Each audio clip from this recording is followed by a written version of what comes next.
अभिजित दादा Kadam junior college वरून Shri Samarth IIT आणि मेडिकल अकॅडमी वरून या संस्थेच्या वतीने गुणवंतांचा सत्कार यशवंतांचं कौतुक होत असताना तुम्ही जयवंताला बोलायला बोलवलं त्याबद्दल आपलं सुरुवातीलाच मनापासून आभार मानतो. खरं म्हणजे आजच्या या कार्यक्रमाच्या निमित्तानं एक अध्यक्ष म्हणून उपस्थित असलेले आमच्या सर्वांचे मार्गदर्शक पलूस तालुक्याचे नेते आदरणीय गणेश डुबल सर आणि श्री अकॅडमीचे सर्व आदरणीय सागर साहेब पवार आणि सर्वच विचारपीठावरील मान्यवर संदेश भैया आणि आपण सर्व तुम्ही इतके छान पद्धतीने नटून आलाय वेगळे बोललेत असं वाटतंय की डुबल सरांचं लग्न आहे का काय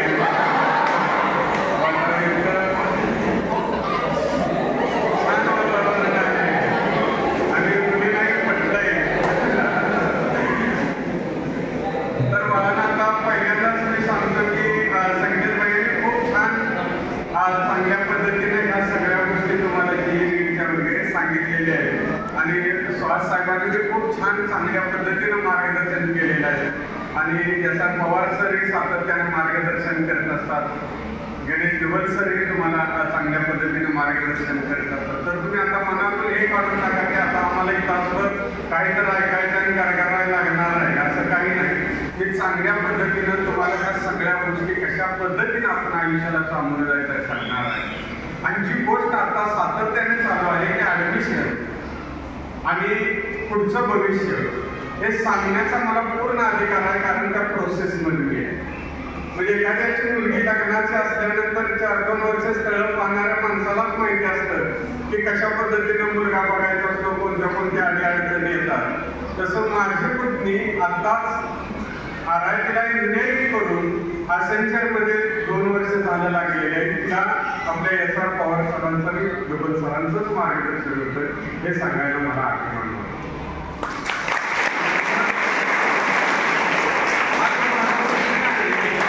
आता या पुतण्यालाही 96.67 आता मीटला पडलेले आहे आणि त्यालाही 10वीला 98% मार्क पडलेले होते आणि त्या दोघांनाही SR पवार सरांचं आणि डुबल सरांचं मार्गदर्शन आहे हे सांगायलाही मला आनंद होतो.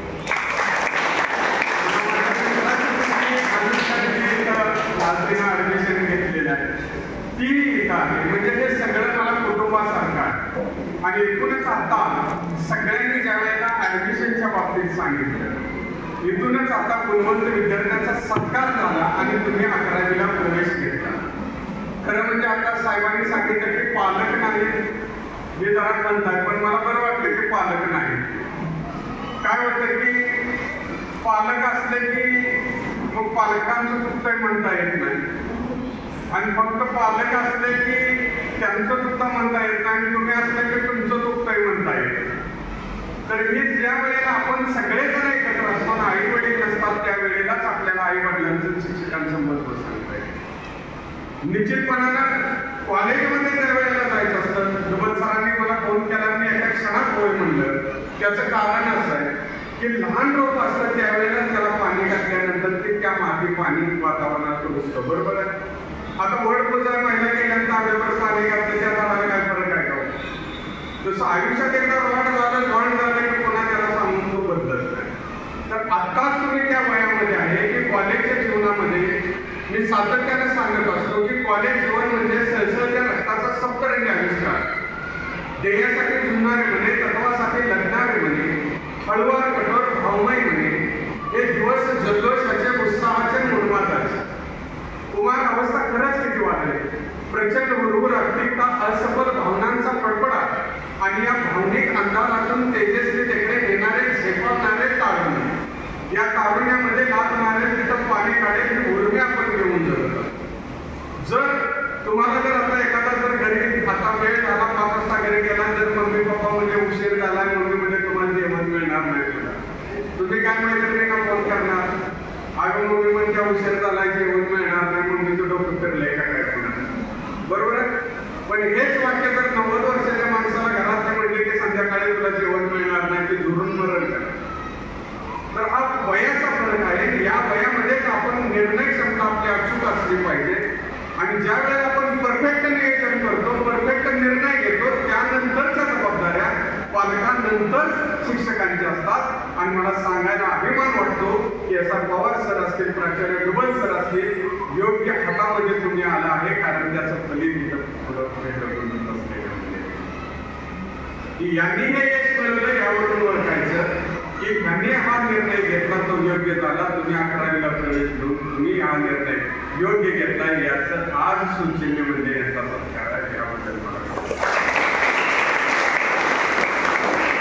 कारण आपण नेमकं काय करतो आणि आता सरांनी सांगितलं की मदती केल्या जातात आणि जीवनामध्ये आपण यशस्वी होतो. सातत्यानं आपल्यामध्ये विचार केला जातो की गांभीर्याने अभ्यास केला पाहिजे, विचार करून निर्णय घेतला पाहिजे असं म्हटलं जातं ना.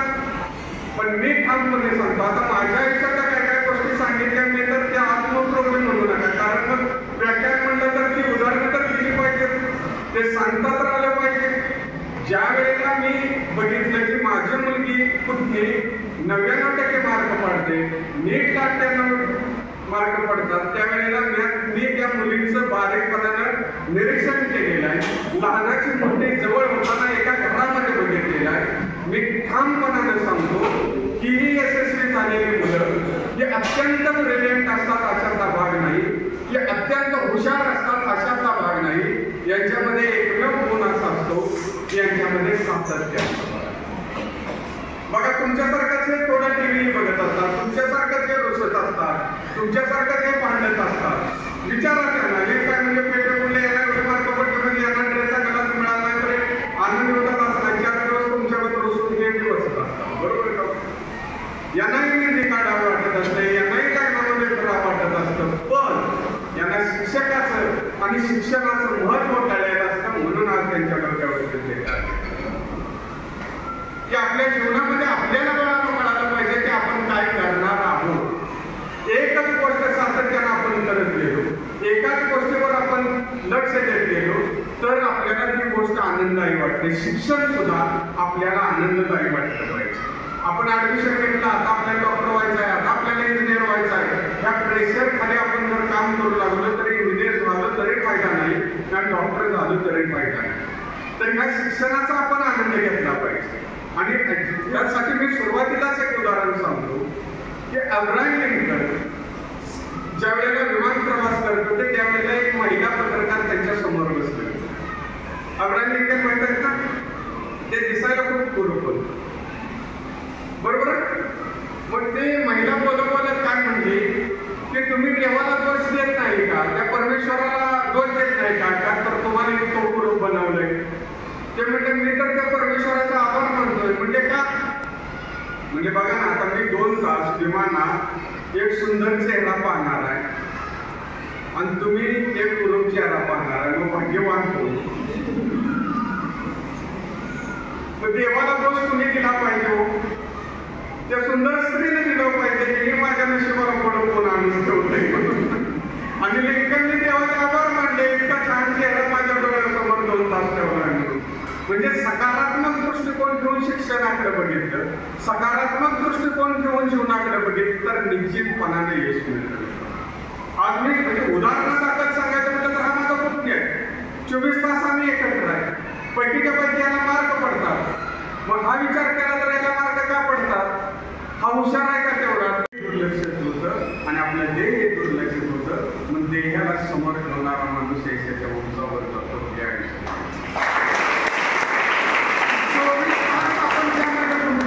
24 तास आपल्याला जीवनामध्ये त्या गोष्टी काढायला पाहिजे.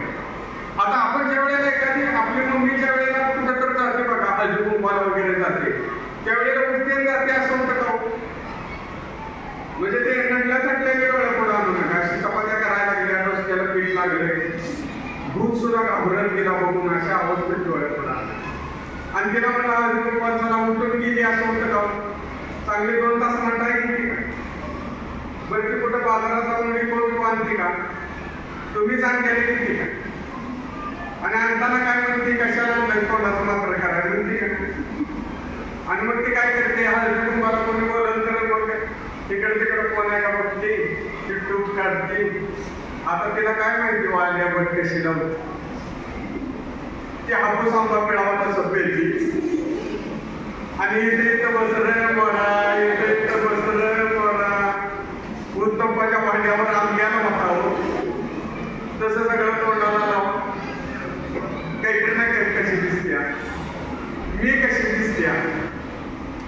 माझा एक पण तुम्हाला प्रश्न, आपली मम्मी जरा काही नाही काय बस आपल्या मम्मीने हा येऊन नवरा वाटला असता का? घरी गेल्या मम्मीला हळूच विचारायचं, पप्पाला ऐकू जाईल असं नव्हे, हळूच म्हणायचं मम्मी तू जर कैटरना केली असतीस तर तू येऊ सांगितलीवर निवडला असतीस.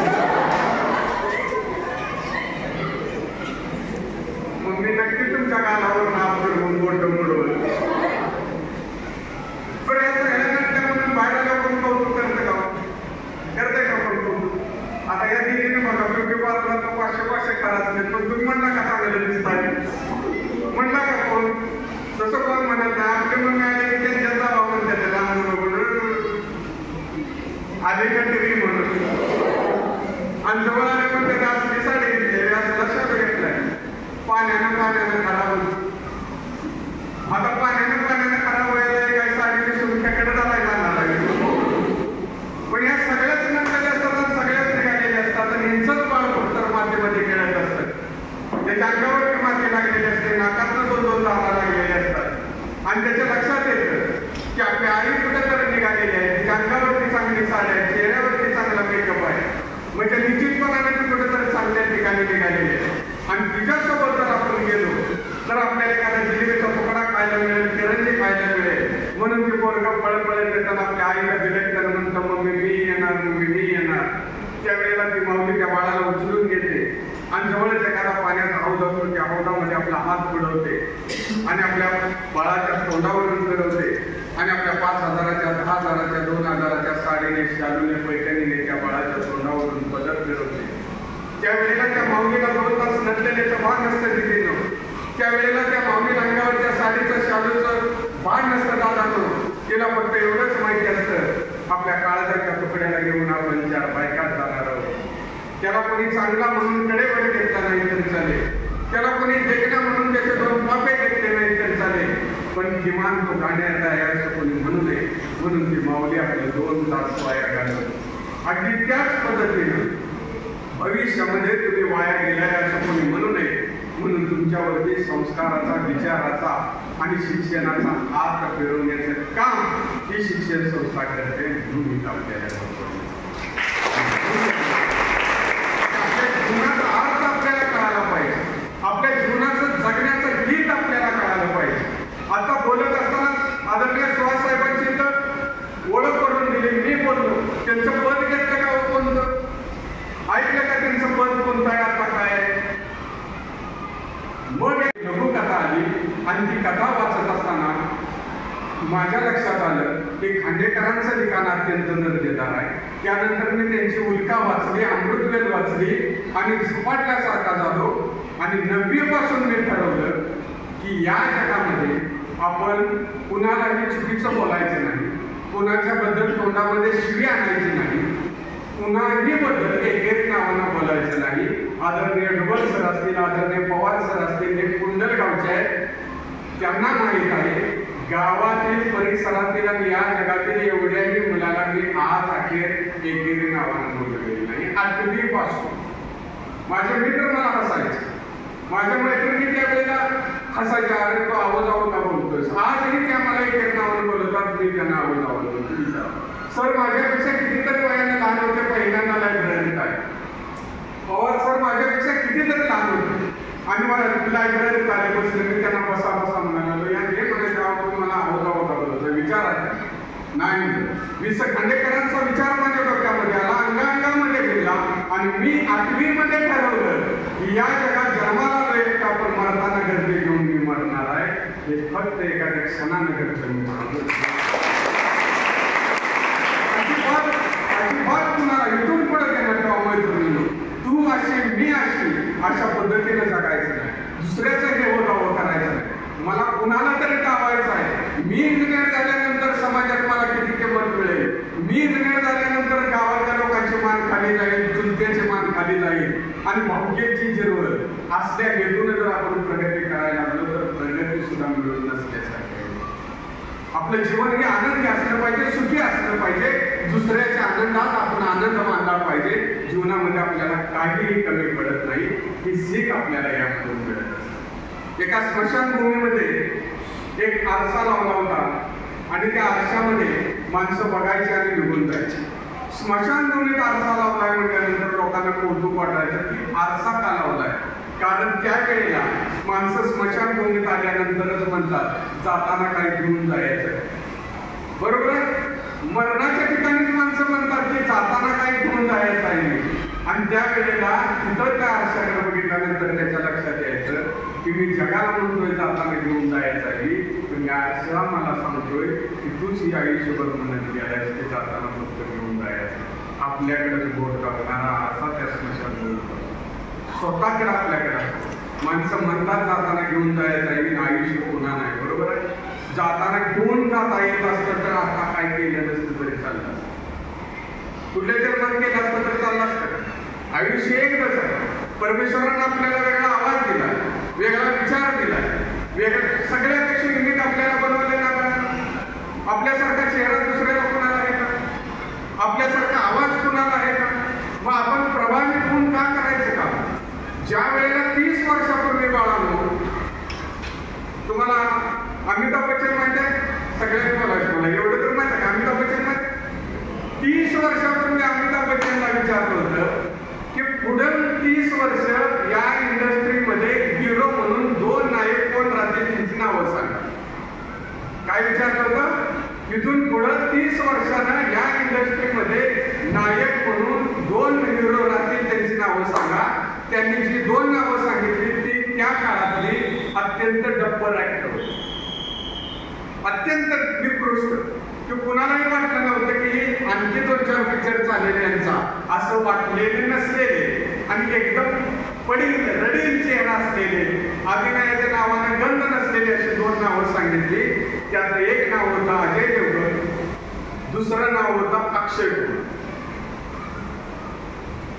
मग त्यावेळेला तो पुढचा मुलाखत घेणार असला त्याला वाटलं हे विनोदानं म्हणायला लागले. पण बच्चनला म्हटलं तुम्ही हसू नका, मी अत्यंत गांभीर्याने सांगतोय, कारण हे 2च नट आता इंडस्ट्रीमध्ये असे आहेत की ते दुसऱ्याच्या प्रभावात नाहीत, स्वतःच्या अभिनयानं, स्वतःच्या कृतीनं, स्वतःच्या आवाजानं, स्वतःच्या चेहऱ्यानं, स्वतःच्या व्यक्तिमत्वानं चित्रपटामध्ये काम करतात. प्रभावहीन 2 नायक आहेत. ते 20 वर्ष 30 वर्ष पुढे जगणार आणि इंडस्ट्रीमध्ये राहणार. आज 30 वर्षानंतर सुपरस्टार म्हणून 4-5 नावं घेतली जातात, त्यामध्ये अजय देवगण आणि अक्षय कुमार. बरोबर आहे का? त्यांना वाटलं नाही दिलीप कुमार सारखे ऍक्टिंग करावी, त्यांना वाटलं नाही देवानंद सारखे साहेब ऍक्टिंग करावी, नाही वाटलं. त्यांना माहित आहे परमेश्वरानं आपल्याला वेगळं बनवलंय, परमेश्वरानं आपल्याला वेगळं काहीतरी घडवलंय आणि त्याच्या बदल्यात त्यांना परमेश्वरानं नव्हे तर या समाजातील श्रोत्यांनी, रसिकांनी, प्रेक्षकांनी सुपरस्टार पर्यंत. तसंच आपण मी कुणाचा तरी पाहुणा, मी कुणाचा तरी मित्र म्हणून दळबद्री आयुष्य आपल्याला जगायचं. आपल्याला परमेश्वराने दिले तर त्या पद्धतीने वागायचं. आपण लग्नामध्ये गेल्यानंतर आपल्या आई लोकांना बघितलंय का बाळांनो? तुम्ही बघितलंय? असं मोठमोठी लग्न असतात बघा, पंचपक्वानाचं जेवण असतं, आपली आई जेवायला बघते, आपण लांबून बघायचं. त्या लग्न मार्गाचा हेतू चांगला असतो.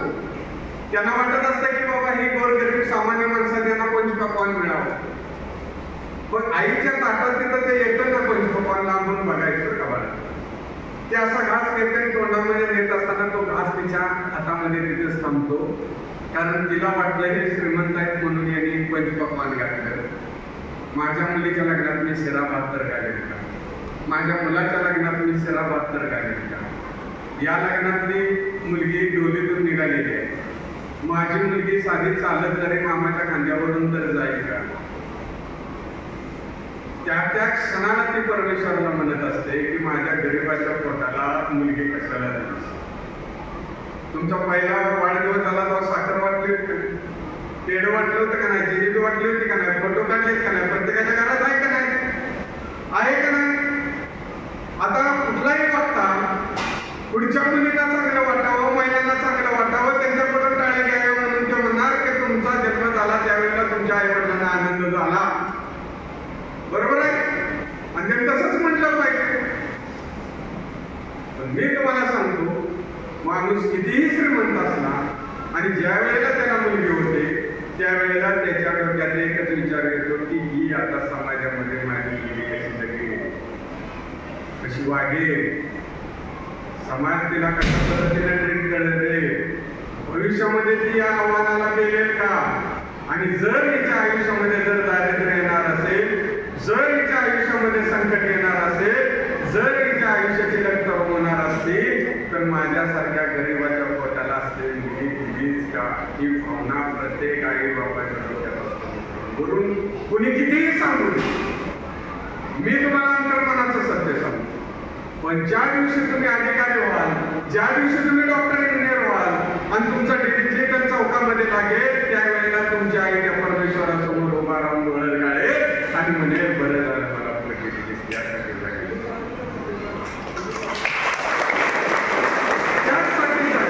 प्रत्येकाने जेवणात ठेवा की आपण जन्माला आलोय आणि आपल्या आई वडिलांना आनंद झालेला नाही, आई वडिलांना एक जबाबदारी वाटलेली आहे. हेच जगात अंतिम सत्य. मला कुणी काही म्हणून मी टाळे मिळवण्यासाठी, कार्यक्रम मिळवण्यासाठी कधीही खोटं बोलणार. जे सत्य आहे माऊली बरोबर आहे. जबाबदारीच वाटते का नाही सांगा?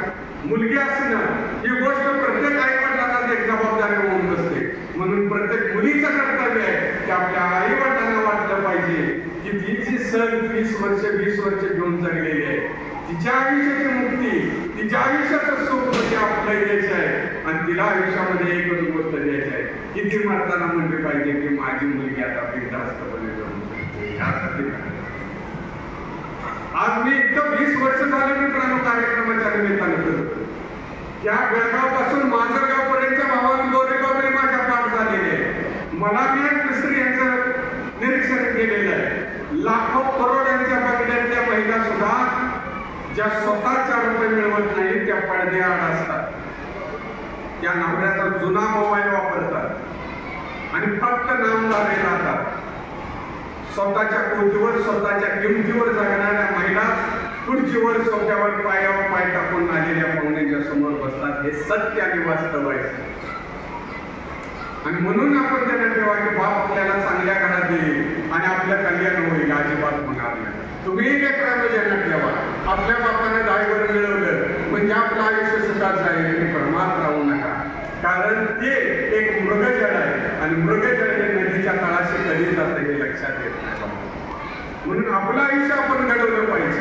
माझे एक मित्र आहेत, आता रेकॉर्डिंग चालू आहे आणि या लोकांना ते माहित आहे, नथुराम पवार साहेब म्हणून साहेब, ते मोठे साहित्यिक होते, मोठे कवी होते, पण त्यांना चांगल्या पगाराची नोकरी नव्हती आणि त्यांची मंडळी शिक्षिका होती आणि हे फक्त कपडे घालायचे, बऱ्यापैकी पगारावर काम करायचे, कविता कथा करायचे, माझे चांगले मित्र.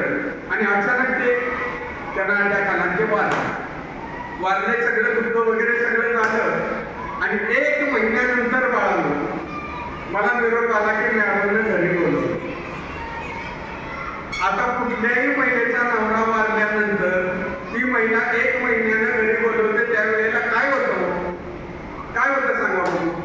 ती सांगणार की आता मी कसं जगायचं, नवरा असा कविता कथा करत फिरला, आर्थिक बाजूबळ करत नाही, आता या मुलांना मी कसं सांभाळावं म्हणणार का नाही? मी घरी गेलो, तिथं बसलो, मॅडम आल्या, मला चहा दिला, सोफ्यावर बसल्या आणि मला म्हणल्या की सरांच्या कविता तुमच्याकडे आहेत का? मी म्हणलं आहे. आणि काय घरामध्ये असतील तर? बरं म्हणले, छपाई किती रुपये खर्च आहे? म्हणजे छापायचं म्हणलं तर 30,000. आज मी कोणा डॉक्टरेट लावले का?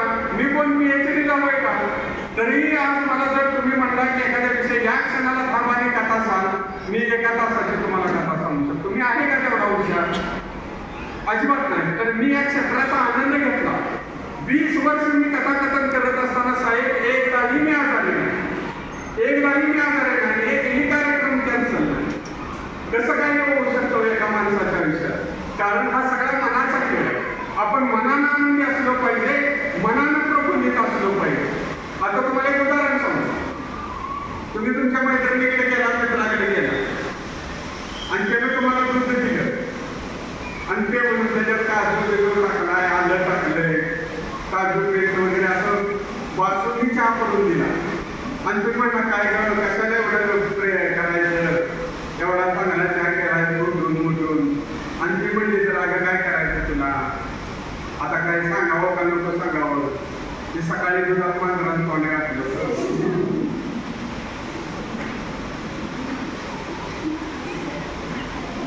आता पोटात खावायला लागले काय मांजर पोटात शिरलं का पोटात लगे असं होतंय मनाचा खेळ आहे. तिथं पुन्हा म्हणजे मांजरात तोंड घातलं म्हणून ते बदलून टाकलं. मग आता दुसरं आणलंय ताजं तर करेल मग म्हणलं आता आणलंय तर मग तुला चहा करून द्यावा. मग आता घेतलं तिथं बसलं का नाही लगेच. हा सगळा मनाचा खेळ आहे का. तुमच्या आई शेतात गेले तिने दिवसभर कष्ट केलं आणि घरी येताना तिने पाय उचलला झालं. असंच कवा चालायचं कंटाळा आणि तिला एखादीनं फोन करून सांगितलं तर तुमची मुलगी सायकलवरून पडल्या पाय म्हणून घेतली पळत येईल का नाही गावाकडे. म्हणजे हा सगळा मनाचा खेळ आहे मित्रांनो. म्हणून एकच त्यांना ठेवायचं नकारात्मक विचार डोक्यात काढायचा.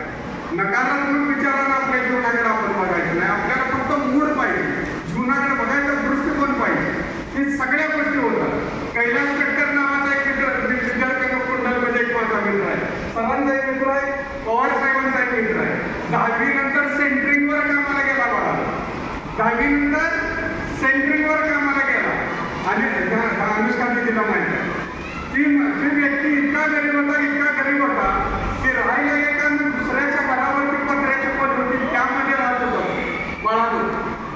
आणि तो ज्या वेळेला त्याला इंजिनिअरिंगला ऍडमिशन मिळालं आणि तो इंजिनिअरिंगमध्ये ते काम करायला लागला आणि तो एका कंपनीमध्ये इंजिनियर झाला आणि ह्या क्रांती कारखान्यामध्ये त्याला एक भेट द्यायला सांगितलं आणि तो आला आणि मला म्हणला क्रांती कारखान्यावर जायचं आहे आणि आम्हाला गाडी नाही. त्यावेळेला आमची MAT या मोठ्या गाड्या द्यायची त्याला MATवर घेतला आणि कारखान्याच्या अलीकडे 5 किलोमीटर थांबवलं. मग त्याने इशारा वगैरे केला. कारखान्यात गेलो. कारखान्यातले MD सहित 10 इंजिनियर त्याच्या मागं फिरत होते. त्याने सगळा राऊंड काढला. आज तो कुवेत नाही दिनारमध्ये पगार आहे. मित्रांनो मी पगार सांगू नये आणि तुम्ही ऐकू नये इतक्या लेवलची आता त्याची आर्थिक संपत्ती आहे. तो मला म्हणतो कुठेही 10 एकर जमीन घे तुझ्या नावावर घे त्याचे प्लॉट पाड आणि त्याचे कमिशन मला दे. म्हणजे तर माझा उद्योग नाही आणि ते मला शक्य नाही. आणि इतके पैसे आहेत तिची आई आजारी होती त्याने इथून विमानानं नेली आणि कुवेतमध्ये तिथे ट्रीटमेंट केली. मागायला मी म्हणलं कैलास इथं इतकं प्रगती झालेली आहे. मेडिकलची प्रगती झालेली आहे की तो कुठेही ऑपरेशन केलं असतं तर चाललं असतं. तेव्हा म्हणला मलाही कळतंय की कुठेही ऑपरेशन केलं असतं तरी चाललं असतं. परंतु मी ज्या वेळेला दहावीला होतो त्यावेळेला आई आजारी होती आणि तिला पोलिसला दवाखान्यात देताना टमटमवाला सुद्धा मला म्हणला की तुझ्याकडे 10 रुपये आहेत का मग नेतो. मी त्या दिवशी ठरवलं की 10 रुपयासाठी माझ्या आईला मी टमटमला दवाखान्यात नेऊ शकलो नाही. मी शिकेन आणि बोल करेन. आज मी माझ्या आईला दवाखान्यात नेण्यासाठी विमानात नेली माझ्या आयुष्यात.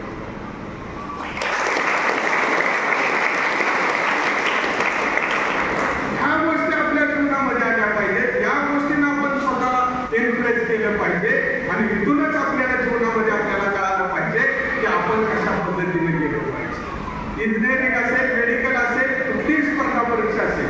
आता सरांनी सांगितलं की माणसं आपल्याला स्कॉलरशिप देतात बरोबर आहे. टाटाच्या तर अशा स्कॉलरशिप आहे की माझ्या कुठेला मिळवले आणि तुम्हाला एक डिग्री माहिती आहे सर काय लागतं टाटाची स्कॉलरशिप मिळवाय काय लागते. एक मार्कलिस्ट आणि आपलं आधार कार्ड आणि रेशन कार्ड या 3 गोष्टीवर टाटा प्रत्येक वर्षी आपल्याला निम्म्या फीच म्हणजे RITच्या निम्म्या फीच स्कॉलरशिप देते. फक्त टाटाची एक संस्था कुठे आता सरांनी सांगितलं यांनी लॅपटॉप दिला यांनी लॅपटॉप दिला. माझी पुतणी RITला होती आणि तिला लॅपटॉप पाहिजे होता. कोरोना काळात कार्यक्रम कमी होते बाळांना आणि मला तिला लॅपटॉप घ्यायचं अवघड झालं होतं. तर सागर SR पवार सर आहे त्यांचा चुलत भाऊ आहे सुखबीर पवार त्यांना मी फोन केला बाळांना आणि म्हणलं पुतणीला एक लॅपटॉप घ्यायचा आहे आणि एक 20,000 पर्यंत लॅपटॉप कुठे मिळेल का. तर ते म्हणजे 20,000 पर्यंत मिळणार नाही 60,000 पर्यंत तर लागतील. मी म्हणलं आता माझ्याकडे तेवढे पैसे नाही कोरोनात कार्यक्रम नाही जरा थोडं बजेटमध्ये बघून 30-40 पर्यंत जुना बघा बरं म्हणले. त्यांनी फोन ठेवला आणि ते एका डॉक्टर अक्षय पाटील सर म्हणून आहेत त्यांच्याबरोबर चालत ते गाडी. त्या सरांनी ऐकलं आणि ते त्यांना म्हणले की काय झालं तर त्यांनी सांगितलं जयवंतराव नावाचा एक माझा मित्र आहे त्यांची पुतणी आहे आणि ते असं व्याख्यानाचे कार्यक्रम आणि त्यांना त्यांची मुलगी बुद्धी इतक्या चांगल्या मार्काने पास झालेली आहे आणि तिला आता लॅपटॉप घ्यायचा आणि त्यांचं म्हणलं की जुना 31,000 लॅपटॉप मिळेल का. त्यांनी सांगितलं की त्यांना सोमवारी सरकारी दवाखान्यामध्ये यायला सांगा. साहेब अक्षय पाटील सर, सोमवारी मी 11 वाजता गेलो, पुतणीला उभा केली, 2 मिनिटात त्यांनी नर्सला सांगितलं, त्यांनी एक लॅपटॉप आणला नवा आणि पुतणीच्या हातात दिला. 67,000चा लॅपटॉप डॉक्टरांनी भेट कमी केला. यांना अक्षय पाटील सर कुठली स्कॉलरशिप लागते, कुठलं काय लागतंय. मग मी आज ठामपणाने सांगतो की तुम्ही इथं ऍडमिशन घेतलं, मी इथं येऊन कौतुक करायचं आहे तुमचं ही भावना नाही. मी पक्का व्यावसायिक आहे. बघता सरांनी मला फोन केला, मी सरांना विचारले का तुम्ही मला काय देणार नाही. माझं सुहास साहेबांना मी अतिशय वंदनीय मानतो. त्यांच्याबद्दल मी किंमत माझ्या वेळेची करू शकत नाही. आणि मी खऱ्या अर्थाने तुम्हाला सांगतो, भविष्यामध्ये तुम्हाला कधीही अडचण आली, तुम्हाला कधीही वाटलं की बाबा मी आर्थिकदृष्ट्या अडचणीत आहे, मी कुठेही आहे, मी साहेबांच्या वतीनं तुम्हाला सांगतो, भविष्यामध्ये कधीही अडचण आली तरी साहेबांना एक फोन करा, तुमच्या आयुष्याचं कोणतंही संकट बंद झाले.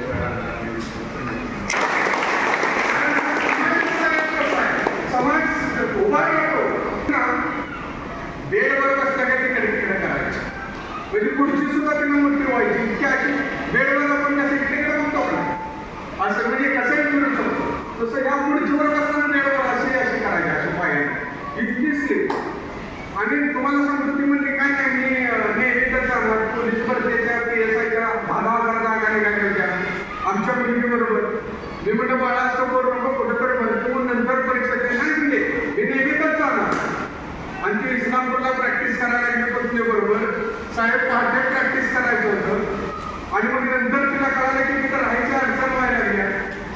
पोलीस डिपार्टमेंटमधले धीरज कुमार साहेब आहेत साहेब, त्यांना कळालं की अशा अशी मुलगी आहे आणि ती प्रॅक्टिस करते. आकांक्षा माने नावाची लांजाची एक मुलगी होती, लांजावरून इस्लामपूरला प्रॅक्टिस करते.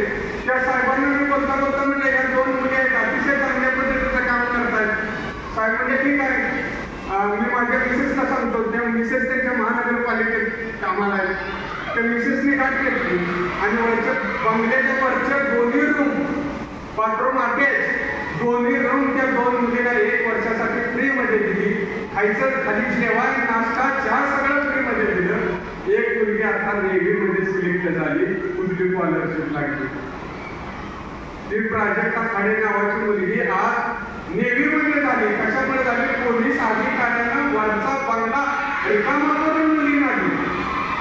आपण कष्ट करायला लागलो, समाज आपल्या मागे उभा राहतो.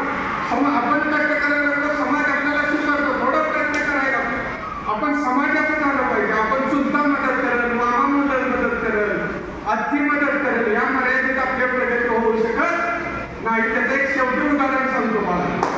फेसबुकवर आहे म्हणतात तुम्हाला, फेसबुकला एक असतं बघा, म्हणजे प्रायव्हेट अकाउंट असतं. प्रायव्हेटला काय होतं, आपण फ्रेंड टाकली की त्याला एक्सेप्ट करायची, म्हणजे त्याला आपल्याला चांगलं म्हणायचं, आपण त्याला चांगलं म्हणायचं. आपल्या बड्डेला त्याने शुभेच्छा दिल्या तर आपण त्याला द्यायच्या, त्याने नाही दिल्या तर आपण नाही द्यायच्या. असं असतंय का नाही? तसं माझं फेसबुकला प्रायव्हेट अकाउंट होतं. किती वर्ष? 15 वर्ष माझं प्रायव्हेट अकाउंट होतं. माझे काय मित्र असतील 5,000, व्ह्यूज किती यायच्या? 150, 200, 300. कमेंट किती यायच्या? 2, 3. माझी पत्नी मला म्हणली की आता तू सोशल आहेस, सगळीकडे कार्यक्रम करतो, तुझं अकाउंट सोशल कर. मी म्हटलं काय आता आपल्याला सोशल अकाउंट केलं बाळानं. 15 वर्ष 5,000 फ्रेंड होते ते, म्हणजे आपण केले बरोबर आहे. 10 दिवसात 19,000 फॉलोअर झालेले आहेत. एक व्हिडिओ कालचा परवादीचा 10 लाख जणांनी बघितला. इंस्टाला 15,000 फॉलोअर्स आहे, फेसबुकला 8,000 फॉलोअर्स आहे. हे जर मी माझ्या मित्राला तू चांगला मी चांगला म्हणत बसलो असतो तर चाललं असतं का? आपण समाजाच्या पलीकडे गेलं पाहिजे, समाजाच्या व्याप्तीमध्ये गेलं पाहिजे, समाजाला आपल्याला स्वीकारलं पाहिजे. आणि यासाठी या सगळ्या गोष्टी आहेत. माझी पुतणी ज्या वेळेला 4थीला होते बाळाचं शेवटचं उदाहरण सांगतो. आणि मी घरी आलो त्यावेळेला आधी मला म्हणली की मला नाना म्हणायची. मला म्हणली नाना माझ्या मैत्रिणीनं सांगितलं की डॉमिनोज पिझ्झा खाल्ला आणि तिने मला तो फोटो दाखवला. त्या काळात मोबाईलमध्ये फोटो नव्हता. ती प्रिंट काढून आणली आणि म्हणजे तिने वर्गात तो पिझ्झा दाखवला. मी म्हटलं ठीक आहे. शनिवारी आली त्या 11 वाजता आल्यावर सर आता घेऊन नको. स्प्लेंडर गाडी होती, गाडीवर पुढे ठेवली आणि कॅमेरा होता प्रोडक्टचा बसवली त्या टेबलवर. तिथं पुढं खुर्ची तो पिझ्झा मागवला, दिला तुला खायला. मला म्हणजे तू खा नको म्हणजे तू खात नका बाळा. ती काय वय तिसरी चौथी ते समजतोय का. 1-2 खाल्लं ते पीस मला म्हणजे सर्व झालं. मग मी ती पॅक केलं घरी आणलं. ते पुन्हा वाताड होतोय बघा घरात आवडत नाही. काय गेला पूर्वी इंजिनियर झाली. पहिला पगार झाला, दुसरा पगार झाला, नंतर आली कुंडला आणि नाना सांगितलं बरं सर. सांगलीला गेलो, आयफोनच्या दुकानात गेलो. iPhone 16 घेतला त्या पोराचा. iPhone 16 घेतला, कॅमेरा घेतला, पॉवर बँक घेतली, माईक घेतला. जे जे काय रेकॉर्डिंगला लागतंय ते सगळं घेतलं. 1 लाखाच्या वर बिल झालं. पेमेंट केलं. डेव्हिड पिझ्झा मोडल त्या दुकानाकडे गेलं. ज्या खुर्चीवर मी तिला बसवलं होतं त्या खुर्चीवर तिला मला बसवलं होतं. पिझ्झा मागवला, माझ्या पुढे ठेवला आणि खा म्हणली. ना शूटिंग केलं, ना इंस्टाला टाकलं, ना फेसबुकला टाकलं, ना कुणाला सांगितलं. एका व्यक्तीच्या गाडी चालवत असताना रडत होतो. आल्यानंतर तिने एकदा या गोष्टीवर भाष्य केलं. आयुष्याचं चीज होणं म्हणजे काय, आपल्या चुलत्याने आपल्यासाठी केलेल्याचं सार्थक करणं म्हणजे काय हे माझ्या पत्नीने मला दाखवून दिलं.